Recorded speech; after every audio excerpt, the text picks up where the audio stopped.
Hey guys, it's Rockingtheblade here. Once again, what's up everybody? Well, hope you had a welcome to 2023. It's my first video of the new year.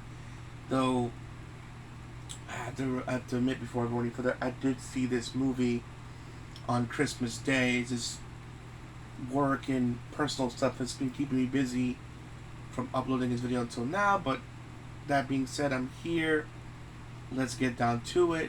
My spoiler-free movie review slash first movie review of the new year is Puss in Boots: The Last Wish. Let me say this before going further.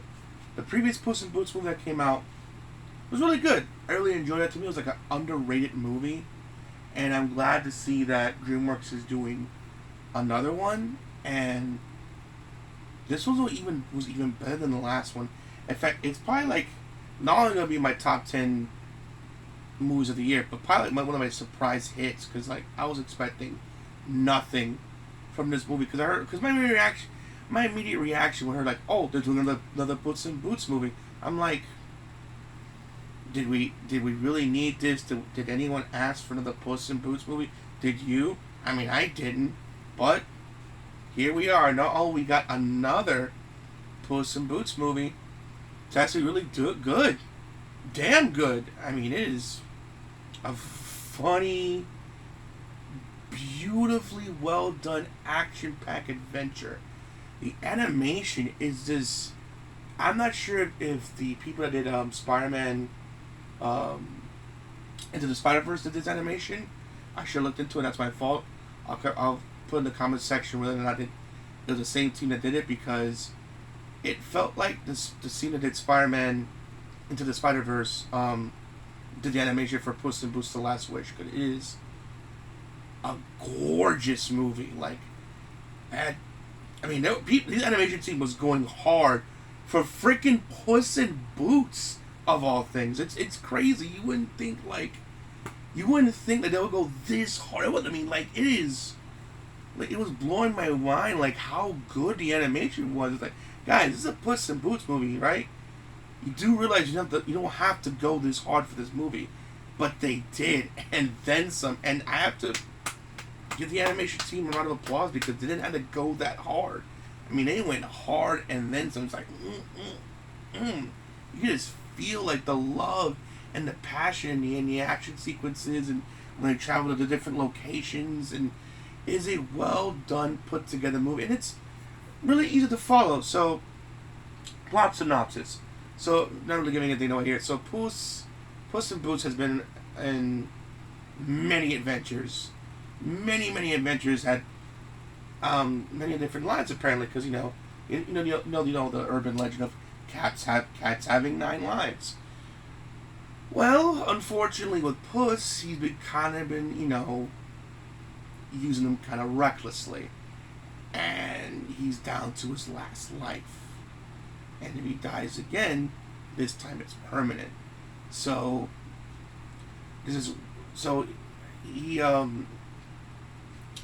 gets like confronted by this badass looking wolf like bounty hunter. By the way, just seen in the trailers, not really a spoiler, and he looks intimidating and scary as hell.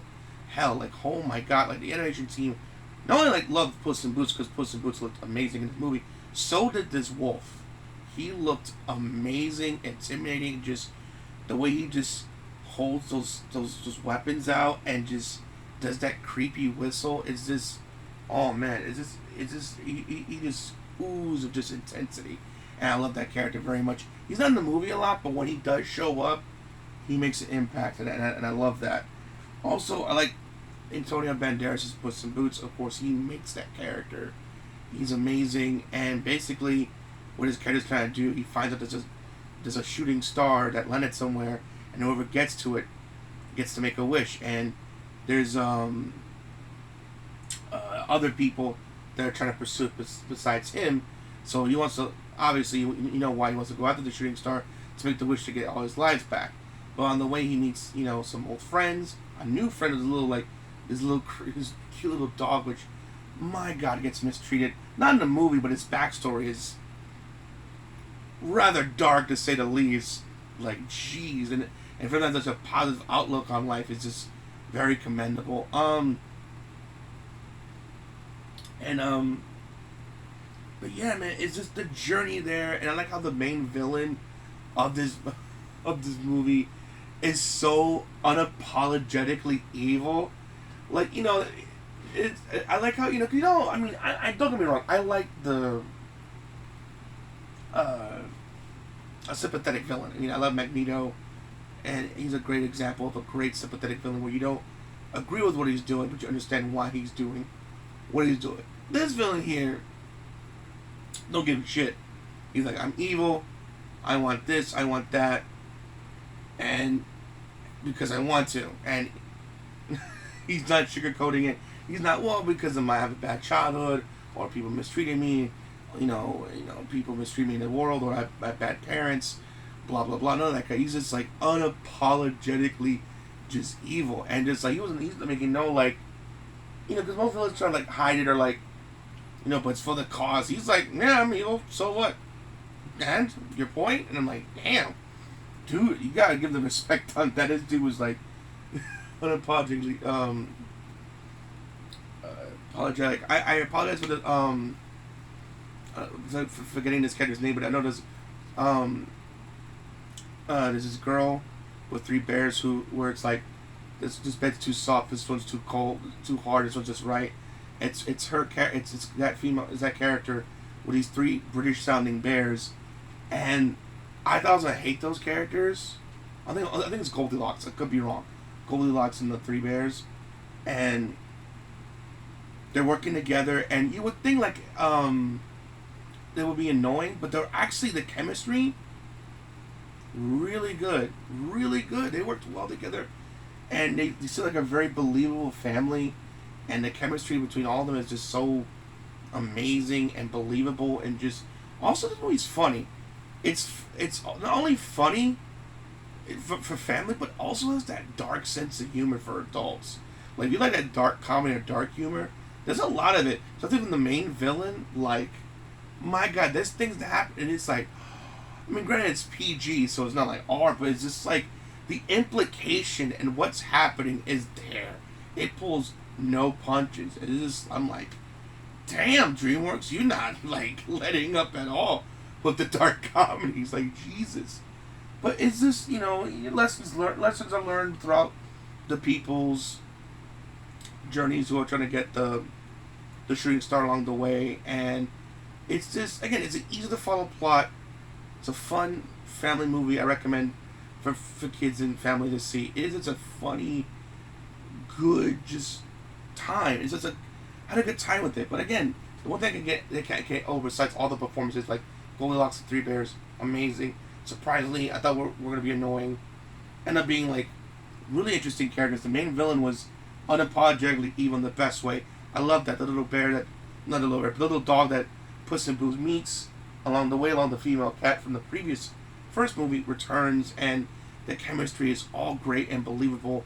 It's such a good cast of characters, and even the new characters that they introduce are amazing, especially the antagonistic wolf that chases Puss in Boots throughout the movie. It is just so well done, put together, beautifully animated, easy to follow story for kids and adults to enjoy and consume. And last time I checked, it made like $140 million in the box office. Deservingly so. Obviously, Avatar is like, what, last time I checked, has over $1.3 billion, so it's going to dominate for a while. Until, I mean, it might be until like February, until Ant-Man comes out. Right now, there's nothing really out to compete against it, really. So, until Ant-Man, there might be another one that might dethrone it, but I think Avatar is going to be safe and number 1 for a while. But it is such a damn good movie from start to finish. And ultimately, like I said, I know I'm gushing and I'm apologizing for repeating myself, but the animation is just so damn good. And again, I know, and I've said this before, I know we get a lot of 3D animation, a lot in movies, and I bitch and moan about it. You heard me talk about it from time to time, but God, but when they kill it, I gotta give credit where credit is due. when they knock it out the park, I mean, it is it's a home run, boy. And I gotta give the credit to the credits due, man. I'm not sure they'll win an Academy Award for Best Animation, but they should at the very least be nominated. That's how good it was. They went hard for Puss in Boots when they didn't have to, and it's a great. I had a good time with it, man. From start to finish, it was a good film, and honestly, they make another one, I'd be down for it. And honestly, like with the original Puss in Boots movie, the first one they did, I'm surprised they didn't do a sequel sooner. I'm glad to see that Puss in Boots has great potential as a character and he could tell many fun stories. Because this one was a great one, and I'd love to see another one. Honestly, at least one more, especially with this animation team. Oh, almost lost my glasses there, lol. Almost lost it. But seriously, I will love another movie with this same animation team. Keep this animation team and the writers too. They did a great job. I definitely want another movie from.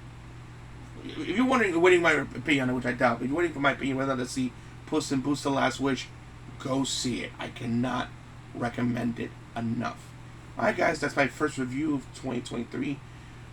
Hope you enjoyed the video. Thanks for watching. Thanks for comment, subscribe. It's always Rockingtheblade signing out. Hope to see you guys again real soon. Peace out. Have a great day. Bye bye.